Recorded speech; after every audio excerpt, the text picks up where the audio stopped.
Hello, ഞാൻ ഇന്നേ നമ്മുടെ പുഴുങ്ങിയ മുട്ടയുടെ വെള്ളക്കറി എടുത്തിരിക്കുകയാണ്. 3 ഉണ്ട് കേട്ടോ.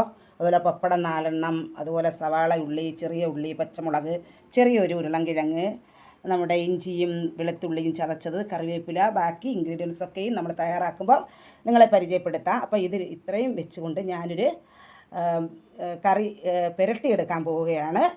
അപ്പം നമുക്ക് അതിലേക്ക് പോകാം. പാൻ ചൂടായിട്ടുണ്ട്. അതിലേക്ക് ആവശ്യത്തിന് വെളിച്ചെണ്ണ നമ്മൾ ഒഴിച്ചു കൊടുക്കണം.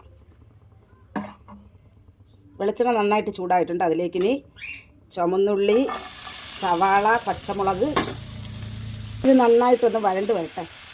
അതിലേക്ക് കറിവേപ്പില, വെളുത്തുള്ളി, ഇഞ്ചി ചതച്ചത് ഇത്രയും ചേർത്ത് നമ്മളിപ്പോൾ കൊടുക്കണം. ഇതിലേക്ക് വഴണ്ട് വരുമ്പോഴത്തേക്ക് നമുക്ക് കിഴങ്ങ് ചേർത്ത് കൊടുക്കാം. ഇതിലേക്ക് അല്പം മഞ്ഞൾപ്പൊടി, ഉപ്പ്. ഈ പരുവാകുമ്പോഴത്തേന് അരിഞ്ഞു വെച്ചേക്കുന്ന ഉരുളൻകിഴങ്ങ് ഇട്ട് കൊടുക്കാം. ഉരുളൻകിഴങ്ങ് ഓപ്ഷനിലാണ്, വേണമെങ്കിൽ മാത്രം ചേർത്താൽ മതി കേട്ടോ. ഇതിനി നമുക്കൊന്ന് അടച്ച് വെച്ച് ആവിയിൽ വേവിച്ചെടുക്കാം കേട്ടോ. ഇനി നമുക്കിത് തുറന്ന് നോക്കാം. വേണ്ടേ, ഈ തവി കൊണ്ടിങ്ങനെ കിഴങ്ങൊന്ന് ഉടയ്ക്കുമ്പം വെന്തിട്ടുണ്ടെങ്കിൽ നമുക്ക് ബാക്കി ചേർത്ത് കൊടുക്കാം.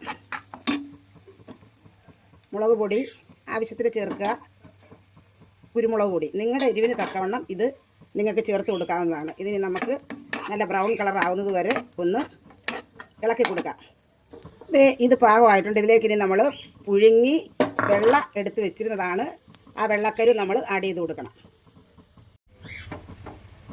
ഇതിലേക്ക് അല്പം മസാല ആഡ് ചെയ്തതിന് ശേഷം 2 മിനിറ്റും കൂടെ ഒന്ന് ആവി കയറി ഇതെല്ലാം ഒന്ന് പിടിക്കുന്നതിന് വേണ്ടി നമ്മൾ അടച്ചു വെക്കുക.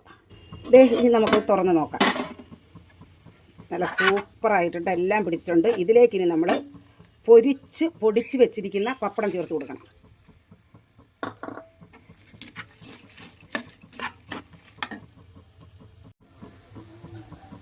എല്ലാം നന്നായിട്ട് എല്ലാത്തിലും പിടിച്ചിട്ടുണ്ട്, സൂപ്പറായിട്ടുണ്ട്. ഇനി അല്പം കറിവേപ്പില തൂക്കി കൊടുത്തിട്ട് ഫ്ലെയിം ഓഫ് ചെയ്യുക.